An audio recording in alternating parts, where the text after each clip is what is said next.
Nasema hizi ndio fursa. Ninasema na kuongeza mkuu wa idara, daktari wa mifugo na wataalamu wengine chini ya mkurugenzi, kwa sababu barua ilifika kwa mkurugenzi, kwa sababu wanasema elimu haina mwisho. Na teknolojia za matibabu, teknolojia za madawa zinabadilika siku hadi siku. Kwa hiyo mfugaji, usije ukasema wewe unajua kutibu kiwele. Wewe unajua kutibu ng'ombe akiwa anaumwa labda ISF, ana plasmosis, magonjwa mbalimbali. Kwa uzoefu uliokuwa nao, basi ukajiona sasa wewe unajitosheleza. Kwa hiyo tunaposema elimu haina mwisho, ndio katika maana hii. Sasa tuwahamasishe hata wafugaji wengine, ili yanapotokea mafunzo au fursa kama hizi, basi tujitokeze, kwa sababu teknolojia zinazidi kubadilika. Na tunatakiwa tujue wadudu au vijidudu vile visababishi vya magonjwa mbalimbali vinaendelea kuwa sugu kwa madawa yale tulionayo. Alafu baada hapo, maanake maambukizi magonjwa yakitawanyika, utibuji wake unakuwa ni mgumu, kwa sababu wale vijidudu wameshakuwa sugu. Sasa nisemee sasa katika fursa hii tuliyoipata, maanake jambo la kwanza tunakuja kujifunza kuhusu afya ya kiwele kwa ujumla. Sasa wafugaji mlio wengi nadhani mnaujua ugonjwa huu wa kiwele ambao kitaalamu unaitwa mastitis. Kuna asiyejua mastitis hapa? Wote mnafahamu, si ndio? Nadhani sote tunajua. Kwa miaka, wale wafugaji wa siku nyingi, kwa miaka ya nyuma, zile tubes tunaita mastitis tubes, zile intramammary tubes, zile tubes za kutibia tatizo la kiwele zilikuwa zinafanya kazi vizuri sana. Kweli sio kweli? Lakini miaka inavyozidi kwenda, na mpaka pengine tunapoongea hivi leo, zile tubes zinafanya vizuri, hazifanyi vizuri? Hazifanyi vizuri. Sasa wengi wamekuwa na changamoto ya kujua shida ni nini. Wengine wamekuwa kufikiria dawa hizi sasa zinaanza kuchakachuliwa, labda tunauziwa dawa zime-expire ndio maana hazifanyi kazi. Hapana. Kwa hiyo vile nilosema kwamba vijidudu vinakuwa sugu kwenye magonjwa mbalimbali, basi mojawapo na ugonjwa wa kiwele ambao imekuwa ni changamoto kubwa sana. Sasa tunaposema afya ya kiwele, manake tunakuja kwa maana uchumi wa mfugaji wa ng'ombe wa maziwa. Jambo la kwanza kabisa anategemea mauzo ya maziwa. Kweli sio kweli? Sasa tunasema anategemea jambo la kwanza uuzaji wa maziwa, na magonjwa haya au ugonjwa huu unapokuwa sugu, manake kiuchumi huyu mfugaji anashuka. Kiuchumi mfugaji anafanya nini? Anashuka, kwa sababu imekuwa ni changamoto kubwa ya kutibu kwanza ule ugonjwa wenyewe. Na mtu anayefanikiwa kwa sasa hivi kutibu mastitis, huu ugonjwa wa kiwele, kwa sasa hivi gharama yake kimsingi haipungui chini ya 50,000 kwenda mpaka laki au laki na zaidi. Kweli sio kweli? Lakini zamani haikuwa hivyo. Tumeelewana ndugu zangu? Kwa hiyo sasa tunataka kuzungumzia kwamba tunapozungumzia afya ya kiwele kuna mambo mengi. Maana wataalamu hapa watatufundisha, watatuelekeza namna ya afya ya kiwele kwa ujumla. Kwa sababu lazima tujue sasa, la kwanza, maziwa ambayo yanakuwa na changamoto ya huu ugonjwa, maana kitakuwa ni hasara kwa mfugaji kiuchumi. Lakini jambo la pili, kupitia kiwele, maana tujue kwamba sasa kunakuwa na magonjwa tusipokuwa makini, yale ya kuweza kuambukiza kutoka kwa ng'ombe moja kwenda ng'ombe mwingine, hiyo ndio mastitis na magonjwa mengine. Lakini kuna magonjwa ambayo yanaambukiza kutoka kwa mifugo kwenda kwa binadamu. Nadhani wote tunafahamu. Kuna magonjwa kama yale yanaitwa brucellosis, kuna magonjwa yanaitwa TB. Sasa tusipojua vizuri kiwele, maanake tupo katika hali ya kuhatarisha na binadamu katika afya zao. Kwa hiyo sasa hapa tutakapokuwa tunafundishwa, mimi niombe sasa tuwe huru, tusiwe waoga, na hapa tusiseme ni mafunzo, tuchukulie kwamba hii ni seminar ya kubadilishana mawazo, ili maksudi tufikie kwenye lengo sahihi la kuona sasa tumefikia kwenye ukombozi wa tiba ya mastitis, kwenye ukombozi wa afya ya kiwele. Hapo vipi jamani? Sawa, piga makofi basi. Kwa tamaa kama mgeni rasmi wa leo na mwenyekiti wa halmashauri ya mji wa Njombe, kwa nyinyi wachache mliofika, tunaamini kabisa mtakuwa mabalozi, mtakuwa na chachu ya kwanza nyinyi wenyewe mwe wa mfano mtakavyorudi kwenye shughuli zenu za kawaida, ili kuhakikisha kwamba leo mafunzo haya yao yameweza kuleta tija. Lakini pia kupitia mafunzo haya naamini kabisa mtaji mkubwa wa mfugaji anapofuga ng'ombe, maanake mtaji mkubwa anategemea sasa akiwa ni mfugaji ni dawa. Kweli sio kweli? Kwa sababu ndio mtaji wako. Una ng'ombe, ndama akishazaliwa maanake ndio mtaji wako kwa kizazi kinachofuata. Sasa wengi wamekuwa pia hawana uelewa mzuri wa namna sahihi ya utunzaji wa hawa ndama. Kwa hiyo kupitia mafunzo haya ya leo naamini kabisa tutakuwa tumepata mengi na ambayo yatakwenda kutusaidia. Wanasema, kuna sentensi moja amesema saa ya ukombozi ni sasa, ila sio katika maana ya wao huko. Mimi nazungumzia katika maana ya sisi wafugaji. Saa ya ukombozi kuhusu afya ya kiwele ni leo. Basi tuseme tena, saa ya ukombozi kuhusu afya ya kiwele ni leo. Hii ndio itakuwa kauli mbiu yetu. Sasa tunaposema saa ya ukombozi kuhusu afya ya kiwele ni leo, basi uhakikishe moja baada ya mwingine wote tulioko hapa, kwa hiyo uone na utakapotoka kwamba sasa hapa nimejikomboa. Hapo vipi jamani? Sasa ukiwa hapa uwe huru, na naomba muwe huru kabisa, na wala usiwe na changamoto au wasiwasi au woga. Na elimu hii ni ya watu wazima. Yeyote atakayetoa hoja, sawa, maana lazima tumsikilize, lakini tutaboresha kama hoja yake haijakaa sawa sawa ili ikae vizuri zaidi. Sasa tafsiri yake tunapoiboresha ikae vizuri, halafu tufikie hitimisho, maana bila huyu mwibwaji wa hii hoja, maana tusingefikia kwenye hitimisho. Tumeelewana vizuri hapo jamani? Tumeelewana vizuri eh? Kwa hiyo tusio waoga, tuhakikishe kwamba tunakuwa huru ili tuweze kufanikiwa vizuri. Sasa nizungumzie pengine kidogo VETFARM. VETFARM hawa ni kampuni ambayo iko Dar es Salaam, na niseme sasa historia kidogo, pengine hata kwa nini wamekuja hapa, wapo hapa, na mkuu wetu wa idara ndugu yetu Luoga hapa amesema labda mgeni rasmi mwenyewe atasemea kidogo. Nisemee historia kidogo, maana maisha ni safari. VETFARM huyu ni mkurugenzi, lakini wako na wenzie, huyu anaitwa Dr. Swai, lakini mkurugenzi mwenzie anaitwa Dr. Clifton Maro.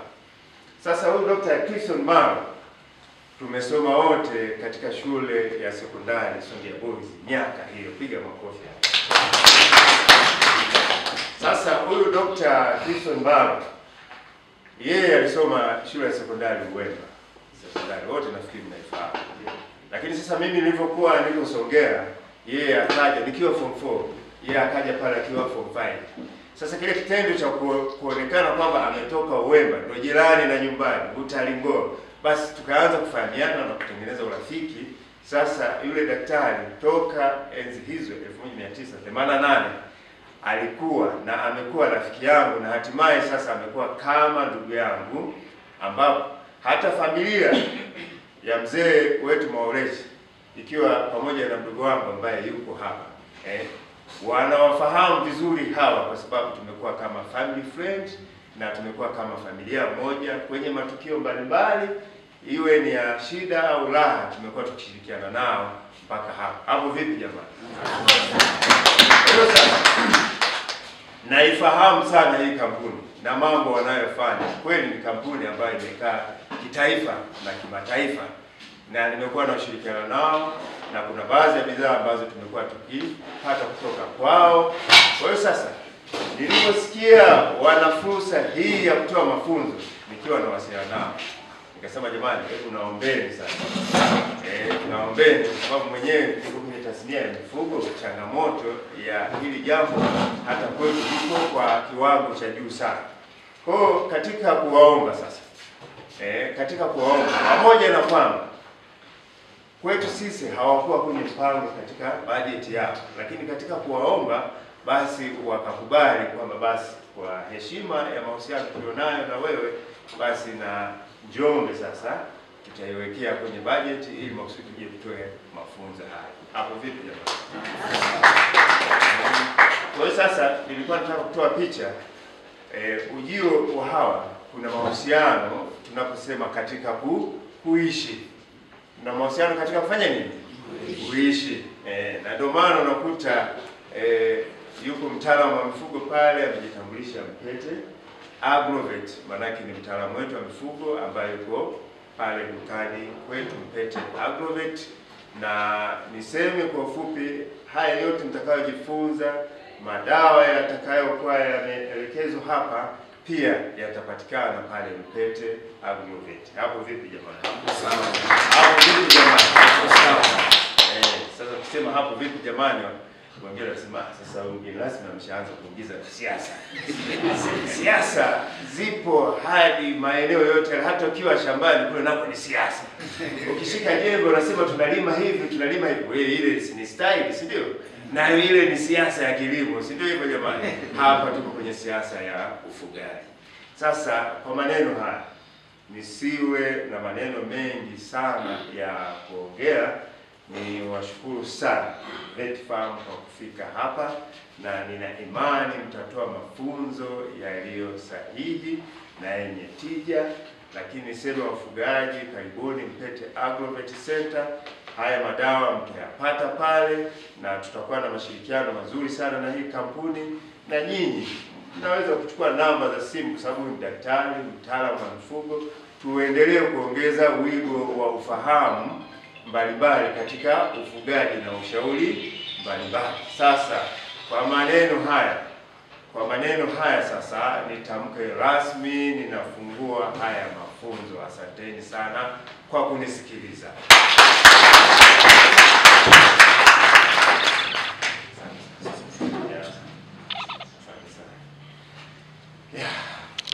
Wale wenzetu wa parachichi na hawa wafugaji sasa na wenyewe ndio wakulima wazuri wa parachichi. Kwa hiyo hawahangaiki sana tena kwa sababu parachichi samadi wanayo.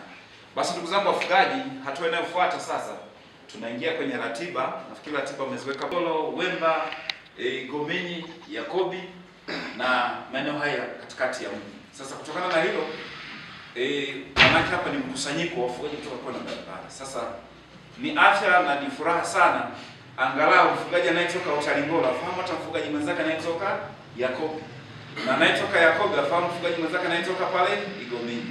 Lakini wako wafugaji kutoka Kilenzi wafahamu wafugaji wenzao kutoka maeneo mengine, Ramadhani, Tebetale kule. Basi niombe tuanze kule mstari wa mwisho kwa nasi kutoka mwanzo, wakileta mawazo yao na sisi tukaona mawazo yao ni ya busara. Lakini kipekee sana ndugu mgeni rasmi, una mchango mkubwa sana katika uwepo wa kampuni ya VETFARM hapa. Utasema mwenyewe wakati kwenye nafasi yako, lakini niseme tu wafugaji hawa walioko hapa ni sehemu ya wafugaji walioko halmashauri ya mji Njombe. Na katika utambulisho umesikia kuna wafugaji wametoka Utalingolo, wametoka Kilenzi, wametoka Igomeni, wametoka Yakobi, lakini pia wametoka kata ya Ramadhani kama nilivyosema. Kwa hiyo ile maneno ya awali ya kusema ufugaji mwingi unafanyika ndani ya kilomita zisizozidi 30 kutoka kwenye kitovu cha makao makuu ya mji wa Njombe inadhihirisha. Hujasikia hapa habari za uponde, wote iko kuzunguka. Na hii ni kwa sababu ya nini? Ufugaji wa ng'ombe wa maziwa umeshabihiana na idadi ya watu. Yaani pale penye watu wengi ndio ufugaji unapofanyika. Kwa nini? Ndio soko. Na kwa hiyo sasa ndio maana shughuli ziko hapa. Kwa hiyo kwa maelezo mengine niseme tu sisi kama halmashauri tunashukuru sana ndugu zetu wa VETFARM kwa kazi hii ambayo wameona kuja kuungana nasi, na tumeongea jana kwamba tunalo kusudio la kuendelea kushirikiana nao, na katika bajeti hizo zijazo tunatamani sana wafugaji hao leo wako hapa, siku nyingine ikiwezekana basi watoke wakaone na wafugaji kanda nyingine, lakini tutashirikiana na wenzetu wa VETFARM kwa maana kwa sababu wanasema ulipo uwezi kujijua, lakini unapokuwa unaangalia na mwenzako anachokifanya ukirudi unaweza kufanya tofauti sana. Wewe kwa nafasi yako kama mwenyekiti wa halmashauri ya mji wa Njombe kuweza kuidhinisha bajeti katika bajeti iliyopita ya mwaka 24-25 kututengea fedha idara ya kilimo, mifugo na uvuvi milioni zaidi ya 200 na kutuwezesha kununua gari mpya Land Cruiser ambayo wafugaji mmeiona nimekuja nayo hapa. Hiyo gari ni kwa ajili ya idara ya kilimo, mifugo na uvuvi, na imenunuliwa kwa fedha za mapato ya ndani ya halmashauri. Kwa hiyo kipekee tupigie sana mgeni rasmi wetu, kwa sababu kama sio yeye kuwa na roho ile ya upendo kwenye sekta, tafsiri yake ingetosha kujenga madarasa, ingetosha kujenga vituo vya afya ambavyo sio tatizo, ni muhimu, lakini kila kitu ni muhimu kwa nafasi yake. Kwa hiyo kutuongezea vitendea kazi hivi, hususan gari na tafsiri nyingine, tunazo gari mbili sasa. Tunayo gari hii na ile gari iliyotangulia. Tutakuwa na uwezo mimi na wataalamu wenzangu kuweza kuwatembelea wafugaji zaidi, na kwa kuwa budget pia umetuongezea, kwa maana gari mpya ya mafuta, tutakuwa tuna nguvu sasa ya kuweza kuwafikia wafugaji. VET wanaotatabibu katika sekta ya mifugo wanaitwa VET ama veterinary, watu wengi wanajua. Kwa hiyo sisi tunaunganisha veterinary na farm wakulima, farmers. Ndio shughuli yetu kubwa. Shughuli yetu kubwa ni kuongeza uzalishaji na afya ya mifugo. Tulipata mafunzo, kama unaona mabango yetu yaliyoko, kuna mradi unaitwa Alpha, tunaona kule Alpha. Tunashirikiana watu watatu ambao ni Alpha, Zoetis na VETFarm. Alpha kwa kifupi ndio rasmi ni African Livestock Productivity and Health Advancement, yaani mradi unaopita katika kuhakikisha kwamba afya na uzalishaji wa wanyama unaongezeka ama kuboreka.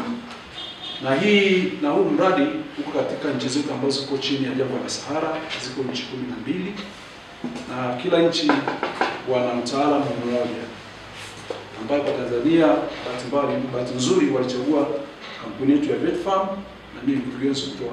Lengo lao kuu hasa ni kuwasaidia wafugaji ili waweze kufuga kwa ufanisi, uzalishaji uongezeke na afya za wanyama zilindwe.